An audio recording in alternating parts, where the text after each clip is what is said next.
Yung year-end ride ko, papunta lang ng grocery. Bibili ng cream cheese.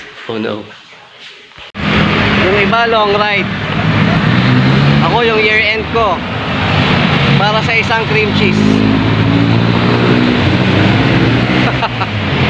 Ay, nako. Buhay.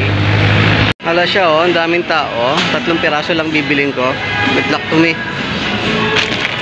Taray, oh. Yan lang. 3 pirasong yan. Di kasi niya nabili kahapon. Galing-galing.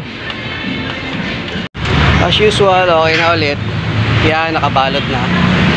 Balik na tayo sa bahay.